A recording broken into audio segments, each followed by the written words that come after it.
Let's hear for the very funny Kim Berns. All right, how about a round of applause for Jeannie? All right, I know the first thing you guys are thinking is she watches Fox. Okay, see, that is so misleading. But I do live in Westchester, where you move to become even more white. And I've been hugely successful at that. I have 3 sons, and it's why I wear this shirt all the time, because I no longer speak to them. And so I just say, read here, and then I constantly remind them that, just like the Beatles, I too have a favorite. I live in Westchester, but I do things like pump my own gas. I know it's shocking. But I went into a Shell station recently, and this little cute guy was behind the desk, and he said, "Where you been? I haven't seen you forever." And I said, honestly, I tried to kill a man. And he's looking like this, and I said, yeah, about March, 13th, he hasn't left my house since then. And, I'm standing doing the dishes, and at one point he's behind me, and he sounds like he's on a ventilator, but I realize he's just breathing. So I said, you have got to stop breathing. But like everybody in my house, nobody listens. So I, with that, after this last couple years, I think it might have been Jeannie who said, COVID is over. Bullshit. I'm talking PTSD. This is going to last a while, right? Where, trapped like an animal.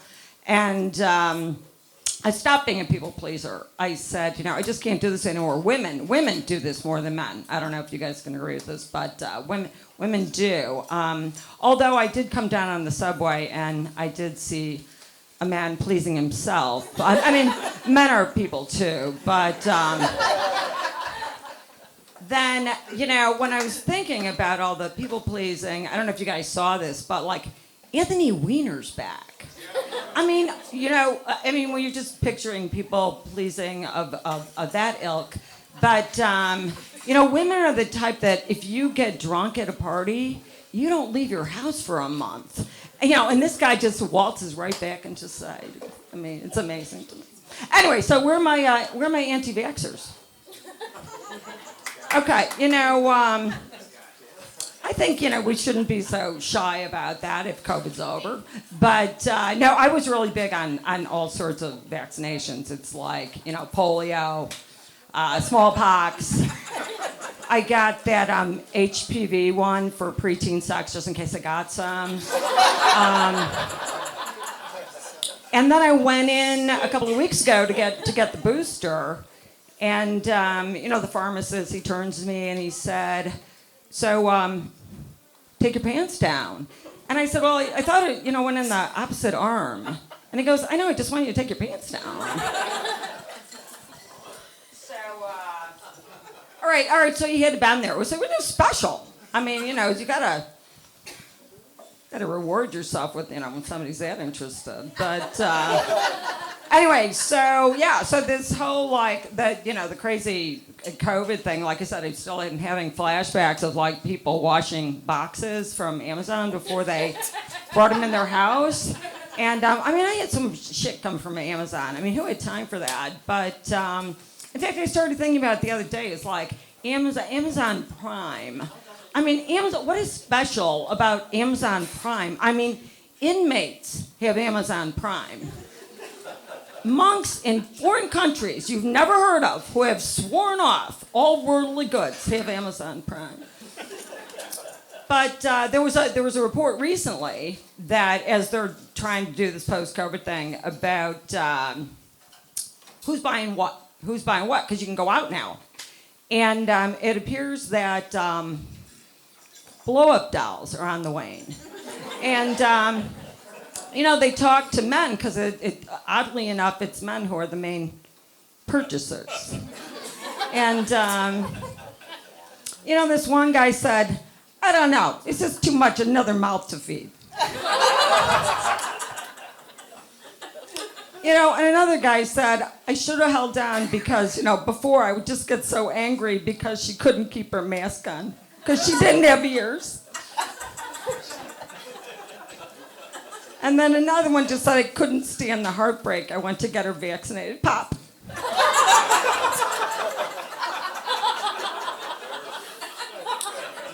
It's just so many sad COVID stories. And that's really what I'm talking about. Anyway, I tried to keep in touch with my parents as much as I could. They live in Chicago, and they were very COVID fearful, so they didn't want anybody in their house. I didn't really get to visit. And so, to cheer my mom up, I sent her a picture of myself from high school. She may not have remembered, and she immediately called me. She goes, you should use it for your obituary. I knew she was in bad shape then. So I got on a plane, I flew out there. I said, I'm just going to take the risk. I'm taking the risk, Mom, I'm coming out. And she looks so bad, and she's in the kitchen, and she's wiping the counter. And she's a very religious woman. Her name is Mary Josephine. Her last name should be Baby Jesus, just to circle back. But she turns to me, she says, Kimmy, look at all this paper towel I'm using, it's sinful.